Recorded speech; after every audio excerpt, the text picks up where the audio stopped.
Welcome back. Nothing has changed since the last time we spoke. I've got a question for you. If we come across any tips or anything you guys think is useful as we go through series here, being as you have put up with me for the first video, now is your chance to make requests for like a more itemized video where maybe we'll go through some beginner tips. And you can let me know if there are any that you see that you think would fit into such a video pretty well. In any case, as you can see, we're going out into the wild now. My main concern at the moment is, as I said before, to get myself a frost staff. That's kind of what I want. It's going to actually really drastically increase our area damage because it'll have... Oh, that looked painful, didn't it? I got caught by that. It'll have the ability to...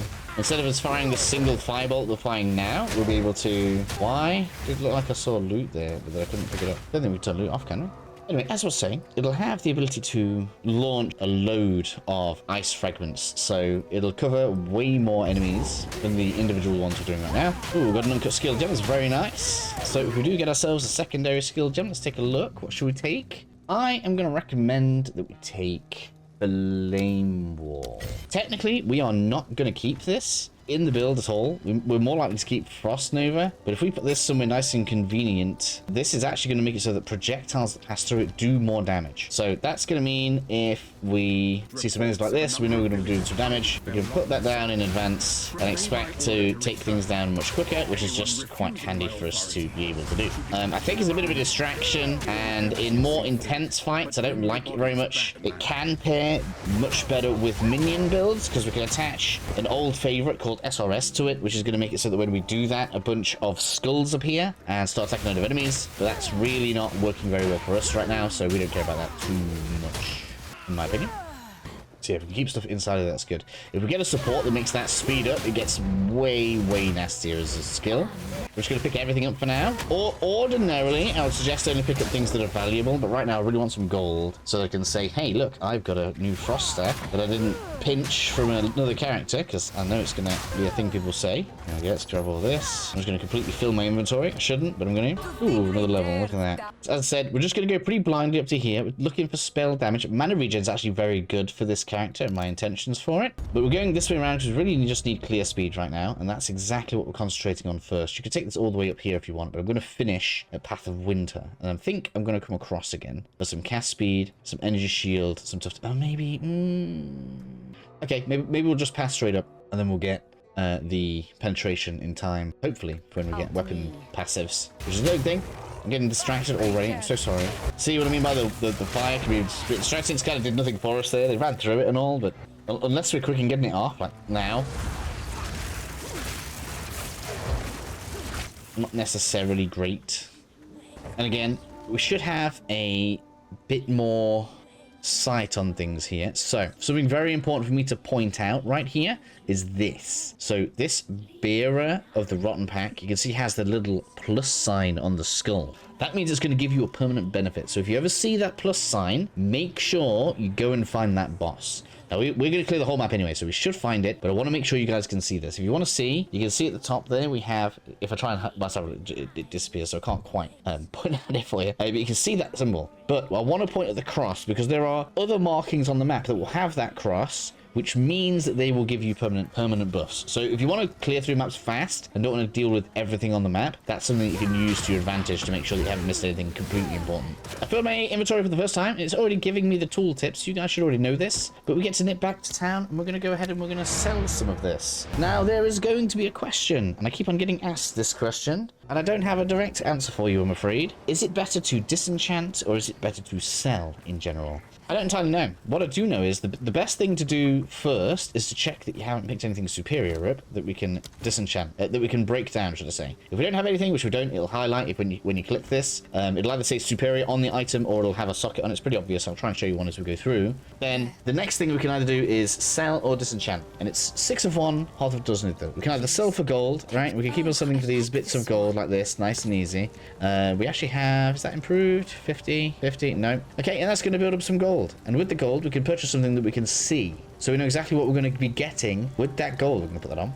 Okay, so that's one method. The alternative is that you disenchant them. And I don't have anything to disenchant right now, but I can show you what they give you. Okay, you see these orbs here? Eventually, when you disenchant them, they break down into these smaller pieces right here. And when you get 10, these turn into the full orbs that you see at the top here. Now, I don't have an item that I even want to enchant right now. If I was to use this would turn the crossbow that we have here into a blue. So if I find a basic staff that looks like it's something that I might want to use, if I have these orbs, I can bring the staff here, use some of these orbs on it to improve it, and maybe that'll be the staff that I want and I won't have spent any gold on. So that is going to be 100% up to you. Now, of course, if it's just plain old white item, it can only be sold. So if you're the kind of person that's like a loot goblin and you want to pick every item up, then maybe it'll sort itself out and you can disenchant all of the magic stuff and sell all of the white stuff. But that is going to take you a long time to do that, and I don't really recommend picking up every item like I am doing, like a loot goblin. I just want to make sure that we're getting some stuff on. And we actually have armor and shield on that one. That's interesting. All right, we have the ritual. I believe this boss that I was looking for. So we've got to be careful. As you can see, there's going to be a lot of ice in here. We're quite a stationary boss, so I can put the frost... I think we call them frost bolts, don't I? The frost bomb on this boss and do significant damage. As you can see, it's also going to be building up the freeze on there, which just means that we get a little bit of a break just in time for when all the wolves come in.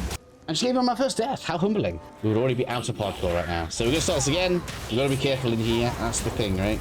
Now, I don't think there's anything trapping us in here, so when all the wolves do come out, we could probably stand to gather them up so that we don't get trapped in the arena with it. Means it's a stationary boss. This actually works pretty well for me. What the hell? Oh, it wants me to heal. It actually froze the game. That was really weird. That threw me off. Hey, it's dropping me some good stuff. Thank you. This will tell us it's going to give us 10% additional cold resistance. Important, right? So now we come into character screen. We have innate cold resistance. This is important because, spoiler alert, there is a tough boss in this act that is going to do a lot of cold damage. Okay, anything here that we care about? Evaduating helmet, I'm not going to identify that. Although I suppose... No, we already have a helmet. We could do with boots. Now, if boots have movement speed on, they're auto-take. So always unveil boots, because we really do want something that makes us move faster. But everything else here can probably get sold. Something else to note as well, usually when you die, all of the enemies on the map are respawned. So be careful if you do have to back off, because if you look at this way, like where we cleared before, you can see that there are now more enemies. So sometimes the first time you encounter the boss is the best time to try and beat it. If you ever see these blue waypoints out and about, make sure you go near them. Once it's highlighted, that means that now from town, even without our portal, we can always teleport back to this point, which makes me reaching the mud burrow pretty easy. So if we go onto the map now, we should see we've got a few nodes that we can go to. So we are in this one. It wants us to go to this one, which is Grellwood, and we have the mud burrow that we can go to. Okay, right. And the mud burrow has the devourer in. So maybe we'll go down there now. Let's clear this map first, though. Cool. So we're going to enter into Mudburrow to continue progressing with our character. This should be a slightly higher level than we are. If you feel like you're struggling, there's a bit of trick that we can do. Just in case you don't know that this is a thing, we should be able to do it directly from in here. If you hold control and click on here, we can start a new instance if we wish to. You can do this from the portals as well. And the advantage of that is we can go back around. We could go, maybe I could go until I drop a staff, or maybe I get myself an extra skill gem if I want another skill, something like this. I'm not going to do that right now. That's the kind of thing that I'll do whilst the videos are rendering and stuff like this. It's not going to get you loads of XP, it's just going to get you more resources, because once you out level in the area, usually leveling there goes much slower, so we do need to just be aware of that. It's damage on. Now, of course, it really isn't going to feel like it's scaling particularly fast, because we've basically given ourselves 28% damage of our fireball, which is like 7. So we're not gaining very much yet. Okay, the game snowballs. The game's all about snowballing. But we're going to try and steadily take our way through the mud burrow. Bit tight in here, so get used to this idea where we're going to have issues with space. Alright, so as I'm going through, important for me to point out that I've just had a belt drop, and we want to put that on straight away. It's going to allow us to equip charms, so your belt's going to dictate how many charms we can equip. So that is the most important thing that we get out of that. I can't actually craft anything on it, because I only can add to blues right now. So I just need some more orbs to drop before we can really do anything with the whites that are dropping. Alright, and the mud plats, we should make it to the vile nest. Mud burrow, not mud plats. We have the big boy right here.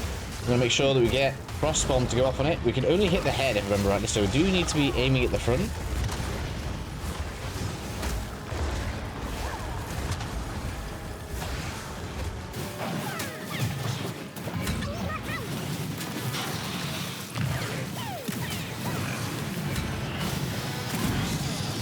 That's going to give us an extra uncut skill gem. Looks pretty good. I don't know how guaranteed that is, but nice that we get a level 2 which means we can very nicely upgrade the damage of our frost bomb, which is what we're going to do right here. With that done, I'm going to head back to town so we can sort our inventory out. We're going to sell through some more gear. Let's take a look see if there's anything we can purchase now. So, good level 6 for that one. Okay, it's not really anything that I want to purchase there right now, so we're going to continue saving resources. Now, at this point, we will try a little bit of crafting. I have found an armor piece that'll probably last me... Like, if it gets a good enchantment, it'll last me a little bit of time. So, Orb of Transmutation, which is what you should be getting if you are disenchanting stuff. This is going to change an item from white to blue. Okay, we get some extra life. It's pretty good. We're pretty happy with that. And we've got Torn Gloves as well, which we can also upgrade. So, let's go ahead and do that. Some intelligence, so we get some extra mana. Not bad. Now, if we've got the augmentation orbs dropping, we can add some extra modifiers on. So, take some lightning resistance. It's not going to be brilliant, but nice to have. Accuracy rating also kind of useless. That will basically mean we are now doing a little bit better, particularly with the 13 extra life. That's pretty significant for us, actually. And just allows us to continue moving forward. If you change your potions, you'll notice that they empty out. Something you might not know, if you use the well, that'll actually replenish your potions. It does this automatically at checkpoints. It doesn't do this automatically in the village. Kind of weird. And now, because we've done the burrow, we want to use our waypoint to get back out into the wild. If we check this, look, we can now see this is grayed out. It's no longer in a colored state, so we don't need to worry about the burrows anymore. And we can come on over to Clearfell and make our way over to the Grailwood area, which is what we want to do next. So as you can see, for me, because we're pretty quick in the burrow, that means we must have been less than 10 minutes. I think it might even be 8. We can just make our way straight over to Grailwood. And that pretty much does the second episode, probably. We haven't had too much to interact with during this one. It's probably going to be a lot cut out. We're doing pretty nicely. So into Grailwood we go. Let's just have a quick look around the entrance. So yeah, I'm going to finish up here. Obviously, I'm going to edit. I'll probably re-clear the initial area, mostly because I want to try and get a staff. So if I end up getting a level, you know where it's going to go. I'm going to get an additional point in spell damage. It's not going to do a great deal. This bigger one, this 20% one, probably is going to do more. And so... yeah, it's going to be good once we get up to there. But for now, we want to just clear this. I really want to get a cold staff so that we can have an easier time as we go through the Grailwood.